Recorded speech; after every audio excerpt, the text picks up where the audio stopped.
الحمد لله رب العالمين والصلاة والسلام على سيد الأنبياء والمرسلين أما بعد أعوذ بالله من الشيطان الرجيم بسم الله الرحمن الرحيم يا أيها الذين آمنوا اتقوا الله وكونوا مع الصادقين صدق الله مولانا العظيم وبلغ رسوله النبي الأمين والقرآن الكريم ونحن على ذلك من الشاهدين والشاكرين الحمد لله رب العالمين وقال شيخ العالم رسول يا رسول الله فرشانك رسول يا رسول الله شراب بکس نوازی کو نبی باچار اسازی کو بڑی سے درد استعمال رسول یا رسول اللہ اس اعظم نبی صلی اللہ علیہ وسلم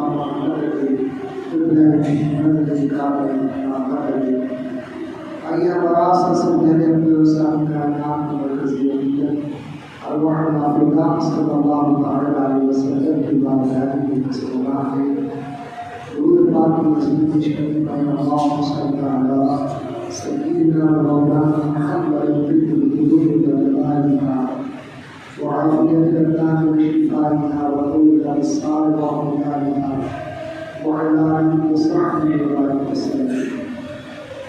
حضرت محترم رشتہ کو شراب کی محبت اور اس کی مذمت میں جو روایتی جو آثار جو واقعات مذکور ہیں ان میں سے چند ایک کا ذکر کرنے کے لیے سعادت حاصل کی.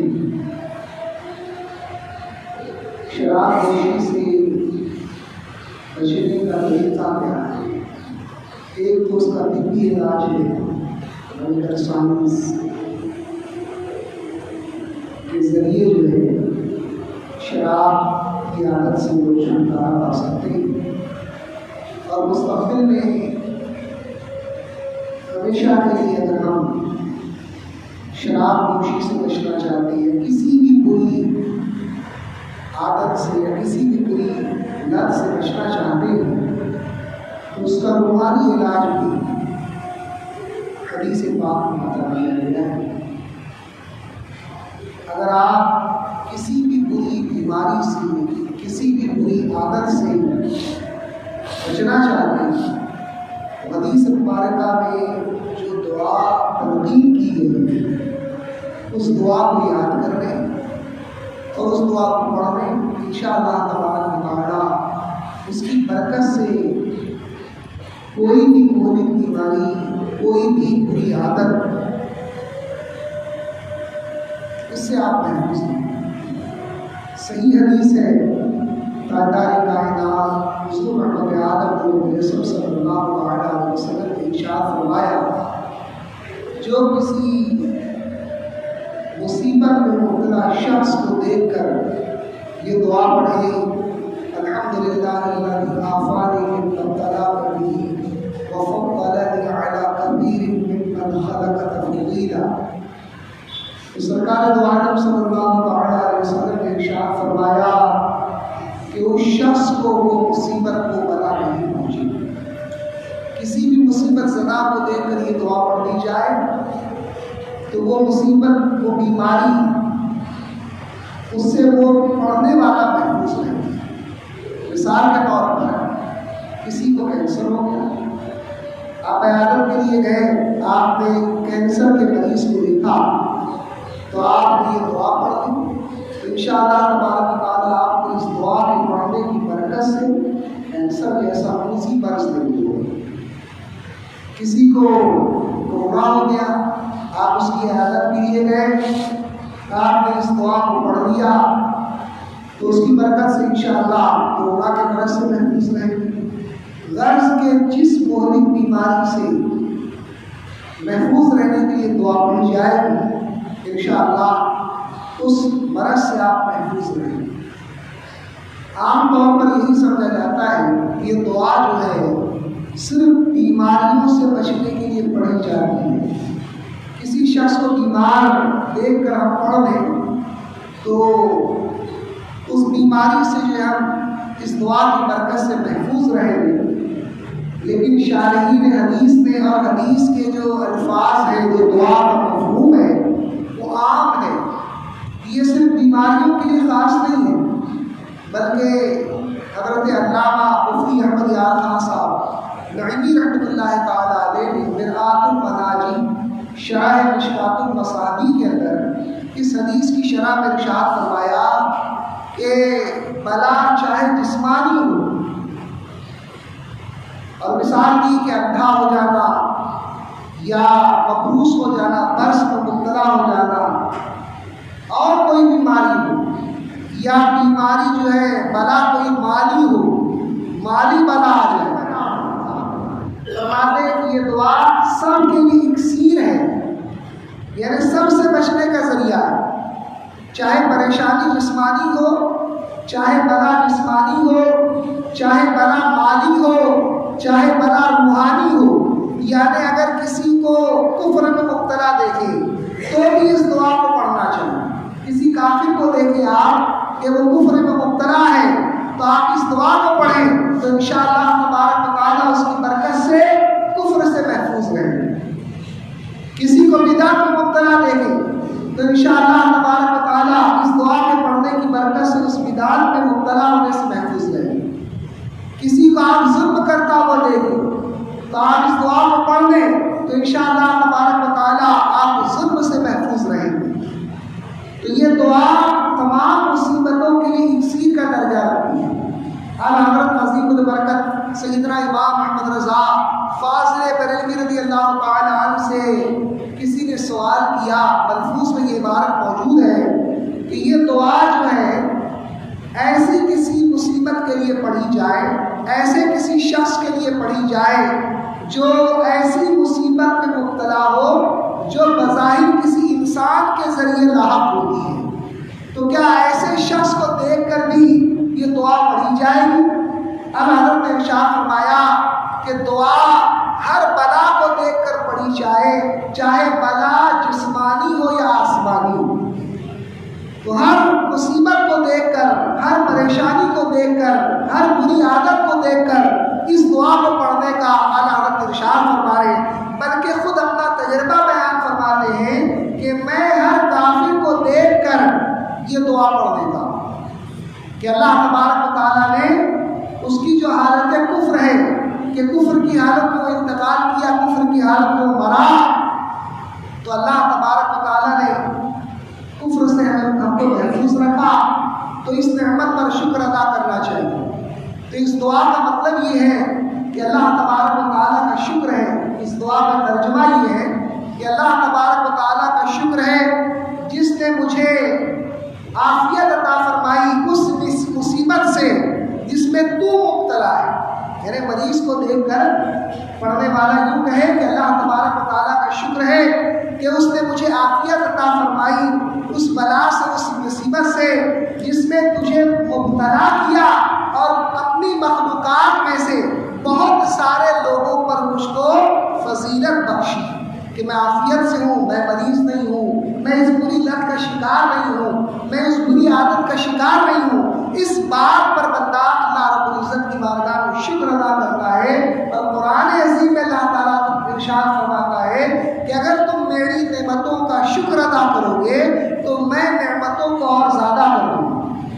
یہ اللہ کا وعدہ ہے، قرآن عظیم میں فرمایا ہے کہ تم میری نعمتوں کا شکر ادا کرو گے تو میں ان نعمتوں کو زیادہ کر دوں گا۔ اور اعلیٰ حضرت عظیم البرکت سیدنا امام احمد رضا فاضل بریلوی رضی اللہ تعالیٰ عنہ نے اس دعا کے فوائد خود بیان فرمائے۔ آپ ارشاد فرماتے ہیں، ملفوظات اعلیٰ حضرت میں یہ موجود ہے کہ ایک موقع پر اعلیٰ حضرت فرماتے ہیں کہ مجھے ایک دعوت میں شریک ہونا پڑا۔ اس دعوت کے اندر جو ہے گائے کے گوشت کے کباب اور پوریاں جو ہے ضیافت کے لیے رکھی گئی تھی۔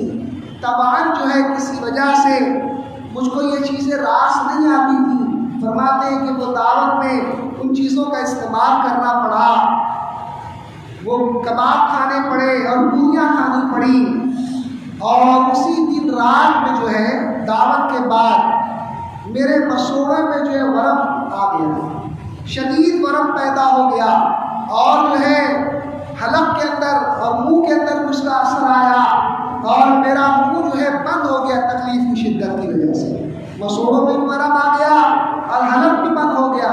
حالت یہ ہو گئی مرض کی وجہ سے، تکلیف کی وجہ سے، کہ میں بولنے سے بھی قاصر ہو گیا، بات چیت کرنے سے بھی قاصر ہو گیا، بات چیت کرنے میں بھی نہیں بن رہا تھا۔ فرماتے ہیں کہ بڑی مشکل سے چند چمچ جو ہے دودھ کے جو ہے میرے حلق میں اتارے جاتے تھے، اور یہ حال ہو گیا تھا کہ میں سری قرأت بھی نہیں کر پاتا تھا۔ یعنی عصر کی نماز میں جو قرأت ہوتی ہے، اگر ایک شخص اکیلا نماز پڑھ رہا ہو اور عصر کی نماز وہ پڑھ رہا ہے تو وہ آہستہ قرأت کرے گا، لیکن اتنی آواز ہونی چاہیے کہ کم سے کم خود سن سکے، اتنی آواز ضروری ہے۔ تو فرماتے ہیں کہ اتنی آواز کہ میں کم سے کم خود سن سکوں، یہ بھی جو ہے اتنی آواز بھی نکالنا میرے لیے بے پناہ مشکل ہو گیا۔ پھر اعلیٰ حضرت یہاں پر اس نقطے کی وضاحت کرتے ہیں کہ فرماتے ہیں کہ اس موقع پر مجھے امام اعظم ابو حنیفہ رضی اللہ تعالیٰ عنہ کا جو مذہب ہے کہ مقتدی جو ہے امام کے پیچھے قرأت نہ کرے، مقتدی کو جائز نہیں ہے کہ وہ امام کے پیچھے قرأت کرے۔ اس حکم کا فائدہ سمجھ میں آیا، اس حکم کا فائدہ مجھے اس حال میں سمجھ میں آیا کہ میری آواز اس قدر بند ہو گئی کہ سری قرأت کرنا بھی میرے لیے مشکل ہو گیا۔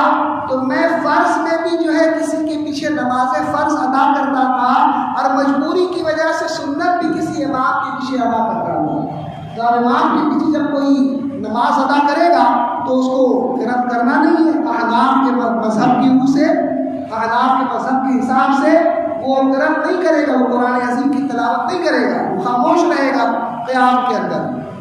تو فرماتے ہیں کہ اس کا فائدہ جو ہے اس بلا میں، اس مصیبت میں مبتلا ہونے پر مجھ کو سمجھ میں آیا۔ تو فرماتے ہیں کہ یہ حال ہو گیا تو میرے بجنے بھائی مولانا حسن رضا رحمۃ اللہ تعالیٰ علیہ ایک ماہر طبیب کو لے کر آئے۔ طبیب نے جب دیکھا تو 7 یا 8 دفعہ یہ کہا کہ یہ وہی ہے، یہ وہی ہے، یہ وہی ہے، یعنی تعاون ہے۔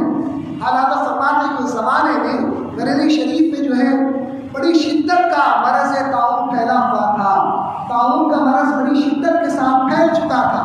تو چونکہ بہت سارے لوگ مرض تعاون میں مبتلا تھے، تو طبیب نے ان علامتوں کو دیکھ کر، اس کے ساتھ ساتھ آپ کی یہ تکلیف بھی شروع ہو گئی تھی کہ آپ کو شدید بخار آ گیا تھا، اور آپ کے گردن پر جو ہے، گلے میں جو ہے، گلے کے پاس جو ہے گنٹیاں نکل گئی۔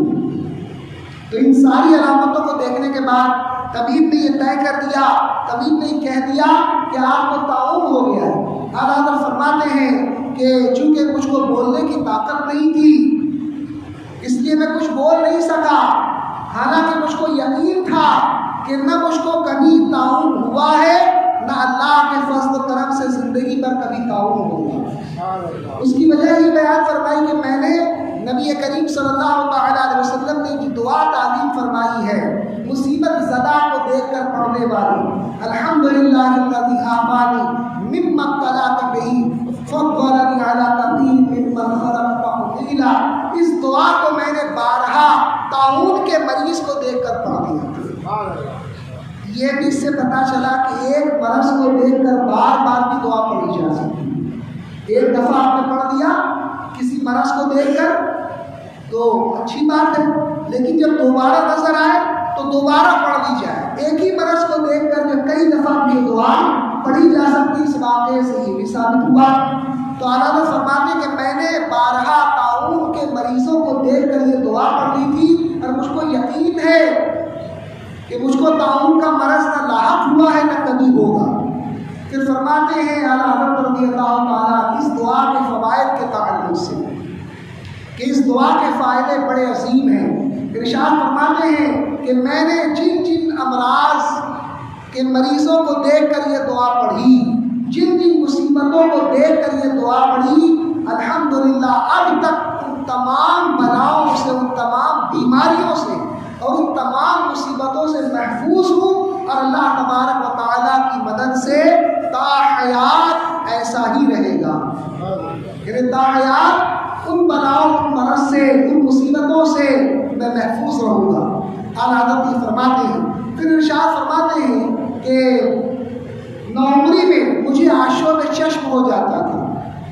آشوب چشم آنکھ کی ایک بیماری ہوتی ہے جس کو آنکھ آنا ہم لوگ کہتے ہیں، آنکھیں سرخ ہو جاتی ہیں، پانی نکلنا شروع ہو جاتا ہے۔ تو نوعمری میں جو ہے میری عمر 19 سال کی تھی، آشوب چشم اکثر ہو جایا کرتا تھا۔ فرماتے کہ میں رامپور سفر کرنے کے لیے جب نکلا تو میں نے آشوب چشم کے ایک مریض کو دیکھ کر جو ہے میں نے یہ دعا پڑھی۔ پھر فرماتے کہ مجھے اس دعا کے پڑھنے پر افسوس ہوا۔ آشوب چشم کے مریض کو دیکھ کر میں نے یہ دعا پڑھ لی، لیکن اس دعا کے پڑھنے پر مجھے افسوس ہوا۔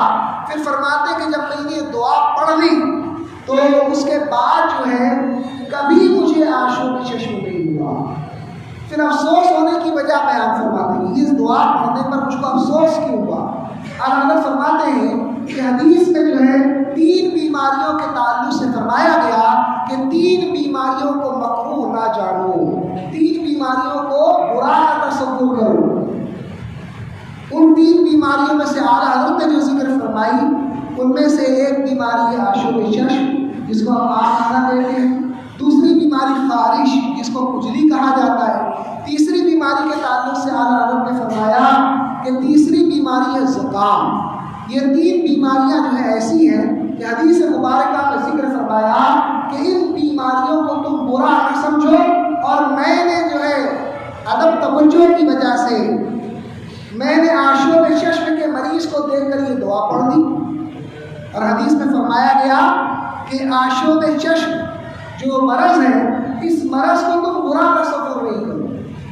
یہ روایت جو ہے 3 بیماریوں کا ذکر اعلیٰ حضرت نے فرمایا، اور ان 3 بیماریوں کا ذکر ملفوظات اعلیٰ حضرت میں ہے۔ ملفوظات اعلیٰ حضرت جو ہے پاکستان سے دعوت اسلامی کی جانب سے شائع ہوئی ہے۔ اس کتاب کی خاصیت یہ ہے کہ ان لوگوں نے جب ملفوظات اعلیٰ حضرت شائع کی تو بہت ساری روایتوں کی تخریج کر کہ یہ جو اعلیٰ حضرت نے حدیث بیان کی ہے، یہ جو واقعہ بیان کیا ہے، یہ حدیث کی کس کتاب کے اندر موجود ہے، یہ واقعہ جو ہے تاریخ کی کس کتاب کے اندر موجود ہے، تصوف کی کس کتاب کے اندر موجود ہے۔ اکثر سب کو نہیں کیا انہوں نے، تو اتفاق کی بات ہے کہ اس روایت کی تخریج ان لوگوں نے نہیں۔ ابھی جو شائع ہو رہی ہے ملفوظات اس کے اندر جو ہے ذکر تو کیا اعلیٰ حضرت نے، لیکن کس حدیث میں یہ ذکر ہے کہ ان 3 بیماریوں کو سرکار نے فرمایا کہ یہ 3 بیماریاں ایسی ہیں جن کو آپ مکروہ یعنی ناپسندہ مت سمجھو۔ مجھے بہت دنوں سے ان روایتوں کی تلاش کہ اعلیٰ حضرت نے بیان فرمایا تو یقیناً حدیث کی کسی نہ کسی کتاب کے اندر ملے گی۔ تو الحمدللہ یہ جو روایت ہے مجھے جو ہے سیدنا یوسف بن اسماعیل نبہانی رحمۃ اللہ تعالیٰ علیہ کی کتاب میں امام ابو نعیم کی کتاب الطب کے حوالے سے ملی۔ اس میں 4 بیماریوں کا تذکرہ ہے، اعلیٰ حضرت نے 3 کا ہی ذکر فرمایا، جس میں سے 2 کا ذکر تو اس کے اندر موجود ہے، خارش کا ذکر مجھ کو نہیں ملا۔ ایک بیماری جس کا خاص طور پہ اعلیٰ حضرت نے ذکر فرمایا کہ آشوب چشم کا، حضور علیہ الصلوۃ والتسلیم نے ارشاد فرمایا، امام ابو نعیم نقل فرماتے ہیں اس روایت کو کہ حضور علیہ الصلوۃ والتسلیم نے ارشاد فرمایا کہ تم 4 بیماریوں کو مکروہ نہ سمجھو، تم 4 بیماریوں کو ناپسند نہ جانو۔ ان میں سے ایک بیماری آقا علیہ الصلوۃ والتسلیم نے ارشاد فرمائی کہ آشوب چشم ہے، آنکھ آنا ہے، اور اس کی فضیلت بتاتے ہوئے آقا علیہ الصلوۃ والتسلیم نے ارشاد فرمایا جو آشوب چشم میں مبتلا ہوگا، یہ آشوب چشم جو بیماری ہے یہ اندھا ہونے کی رگ کو کاٹ دیتی ہے، یعنی جس کی وجہ سے انسان اندھا ہوتا ہے اس رگ کو آشوب چشم کی بیماری۔ کتنی عجیب بات ہے، عقل انسانی جو ہے ممکن ہے کہ اس سے اختلاف کرے، لیکن چونکہ ہمارے آقا نے فرما دیا ہے اس لیے ہمارا ایمان ہے کہ حضور علیہ الصلوۃ والتسلیم نے جو فرمایا وہ بالکل حق ہے۔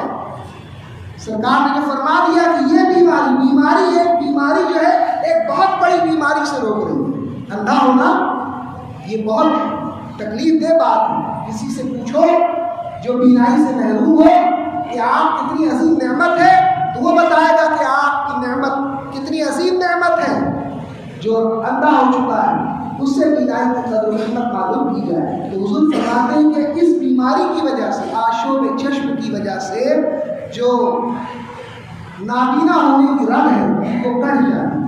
تو یہ فائدہ جو ہے حضور علیہ الصلوۃ والتسلیم نے ارشاد فرمایا. اور زکام کا بھی ذکر فرمایا اور خارش کے تعلق سے مجھ کو روایت نہیں ملی، اور یہی روایت امام ابو نعیم نے جو نقل فرمائی ہے، اسی روایت کو امام بہقی نے شعب الایمان میں نقل فرمایا.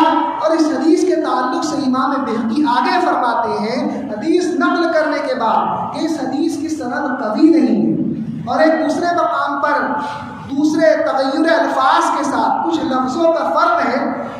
امام بہقی فرماتے ہیں شعب الایمان میں کہ اس حدیث کی سند ضعیف ہے، لیکن چونکہ فضائل اور ترغیب اور ترہیب کے اندر ضعیف روایتیں ہمارے نزدیک مقبول ہیں، اس لیے اس روایت سے اعلیٰ حضرت نے اس روایت کا ایک حصہ نقل فرمایا کہ 3 بیماریاں ایسی ہیں جن کو حدیث مبارکہ میں فرمایا گیا کہ تم ان کو ناپسند نہ سمجھو. تو ان میں سے ایک بیماری آشوب چشم ہے، اور دوسری بیماری زکام ہے، تیسری بیماری اعلیٰ حضرت نے خارش نقل فرمائی، چوتھی بیماری جس کا ذکر جو ہے حدیث مبارکہ امام بہقی نے نقل فرمایا، وہ چوتھی جو بیماری ہے وہ ہے پھوڑا پھنسی.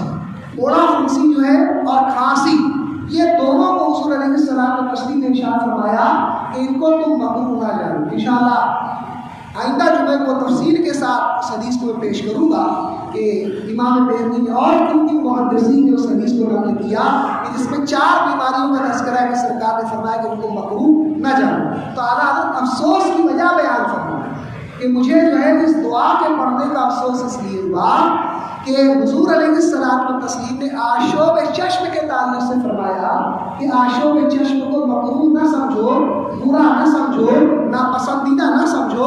اور میں نے ایک شخص کو جس سے آشوب چشم ہوا تھا اسے دیکھ کر یہ دعا پڑھی تھی.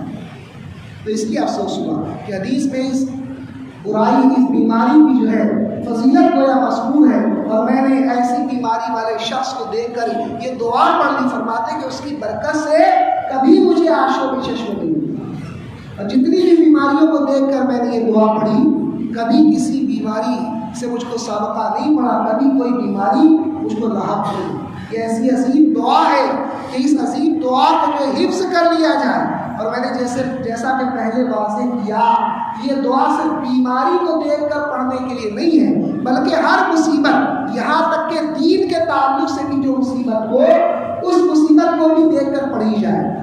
صاحب میرات المناجی حضرت علامہ احمد یار خان صاحب مدنی رحمۃ اللہ تعالیٰ علیہ اسی حدیث کی شرح کرتے ہوئے آگے ارشاد فرماتے ہیں کہ یہ دعا جب کسی مصیبت زدہ کو دیکھ کر پڑھی جائے تو آہستہ سے پڑھی جائے، اس کو سنائی نہ دیں.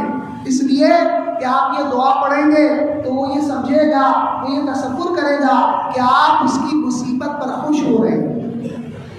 آپ یہ کہہ رہے ہیں کہ اللہ تیرا شکر ہے کہ تو نے مجھے عافیت عطا فرمائی اس مرض سے، اس بیماری سے، اس مصیبت سے جس میں تجھ کو مبتلا کیا. مریض کو دیکھ کر ہم پڑھیں کہ مریض کو جس بیماری نے اللہ تعالیٰ نے مبتلا کیا، جس بیماری میں اللہ تعالیٰ نے مریض کو مبتلا کیا، اس بیماری سے اللہ تعالیٰ نے مجھ کو عافیت عطا فرمائی. اس بات پر جو ہے ہم اللہ کا شکر ادا کریں تو جو مریض ہے اس کو رنج ہوگا، اس کو غم ہوگا.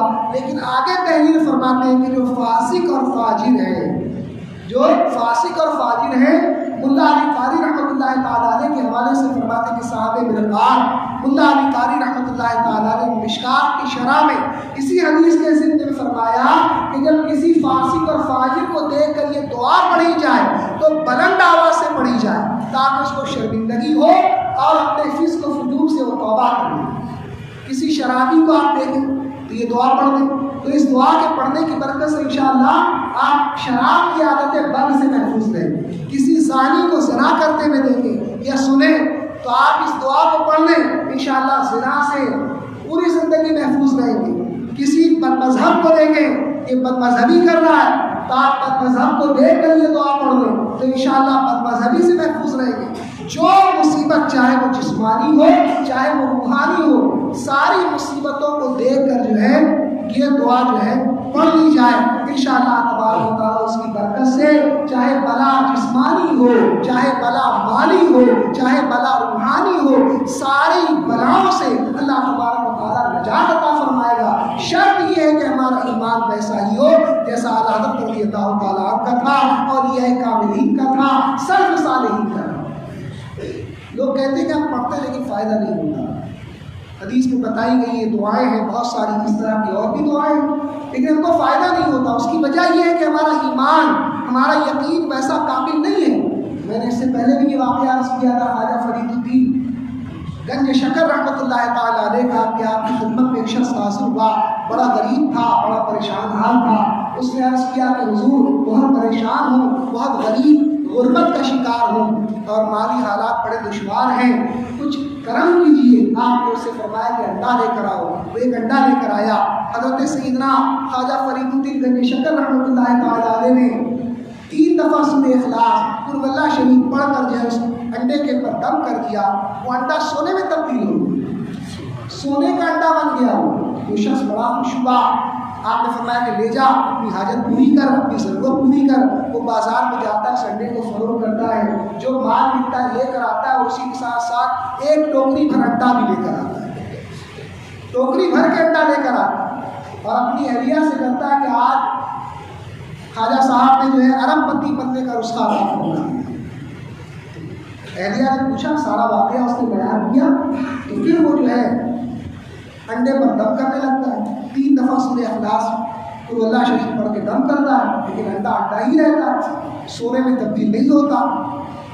وہ سوچتا ہے وہ بڑے بزرگ تھے، 3 دفعہ پڑھنے سے اثر ہو گیا تھا، میں گنہگار انسان ہوں، زیادہ دفعہ پڑھوں تو شاید اثر ہو جائے، اور زیادہ تعداد میں سورہ اخلاص پڑھ کے دم کرتا ہے، لیکن انڈا سونے میں تبدیل نہیں ہوتا۔ یہاں تک کہ مفتی احمد یار قاسم نعیمی رحمۃ اللہ تعالیٰ علیہ نے اس حکایت کو اپنی کتاب میں نقل کیا ہے۔ وہ فرماتے کہ پورا قرآن پڑھ کے دم کر دیتا ہے انڈوں کے اوپر، لیکن انڈے انڈے ہی رہتے ہیں، سونے میں تبدیل نہیں ہوتے۔ اور کسی آتا دوسرے دن حضرت سیدنا خواجہ فرید الدین شکر رحمۃ اللہ تعالیٰ علیہ کی خدمت میں حاضر ہوتا ہے اور عرض کرتا ہے حضور آپ نے اچھا مذاق میرے ساتھ کیا۔ تو آپ نے فرمایا کیا ہوا؟ سارا واقعہ اس نے بتایا۔ تو آپ نے صرف ایک جملہ فرمایا، آپ نے ارشاد فرمایا کہ انڈے کو سونے میں تبدیل کرنے کے لیے فرید الدین کی زبان چاہیے۔ جب زبان فرید الدین جیسی ہوگی تو انڈا جو ہے سونے میں تبدیل ہو جائے گا۔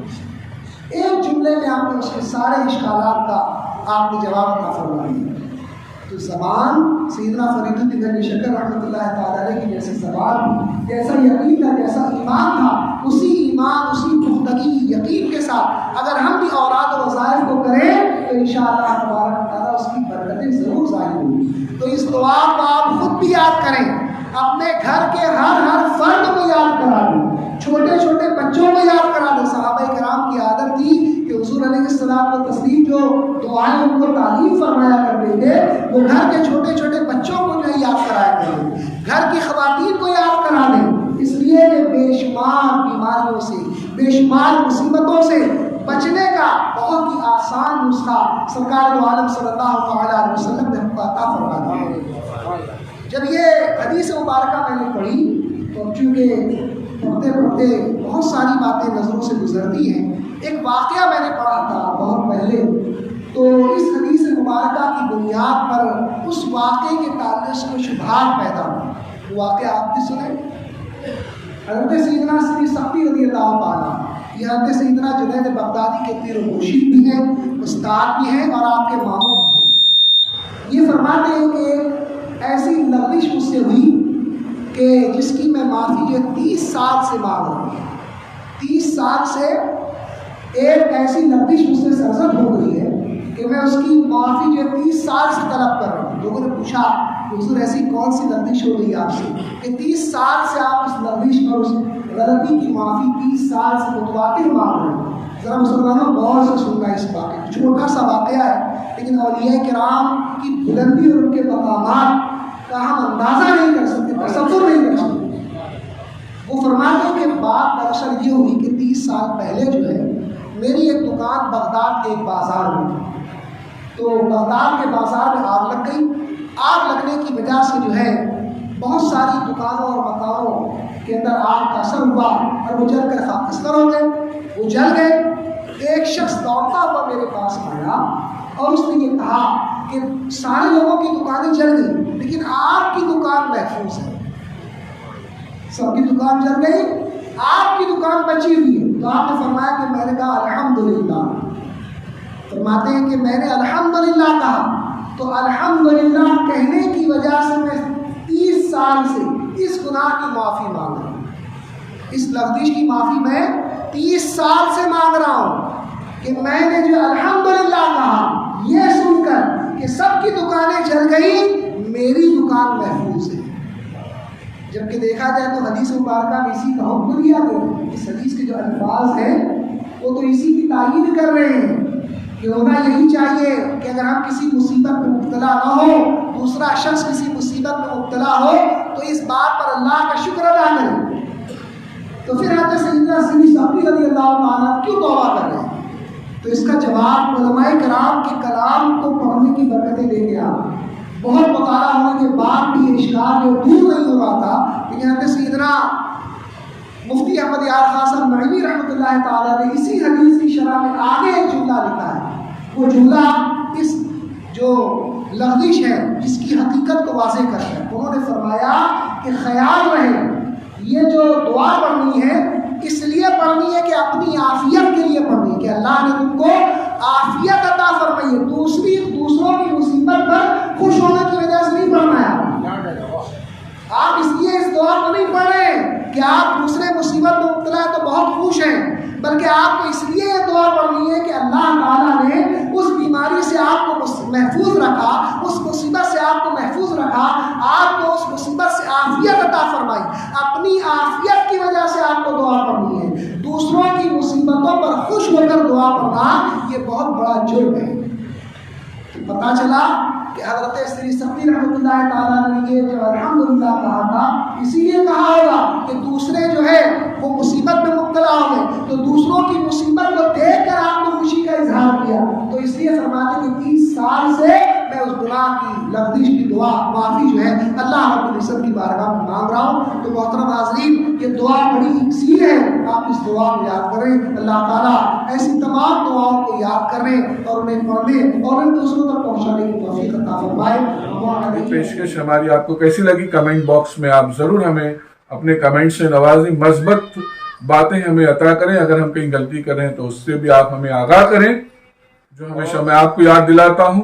اب بھی آپ توجہ فرمائیں، نوازش ہوگی آپ معمار ملت چینل کو سبسکرائب کریں اور لائک کریں۔ لائک کرنے سے ناظرین یہ ہوتا ہے کہ یوٹیوب چینل اس کلپ کو، اس ویڈیو کو دوسرے ویورز تک فارورڈ کرتا ہے، تو لائک کریں گے تو ایک اچھی بات ہم دوسرے تک پہنچانے کا نیک کام کریں گے، اور معمار ملت چینل کو بھی گروتھ گزارش ہے سبسکرائب ضرور کریں اور لائک بھی ضرور کریں، اور ہو سکے تو شیئر بھی کریں۔ السلام علیکم ورحمۃ اللہ وبرکاتہ۔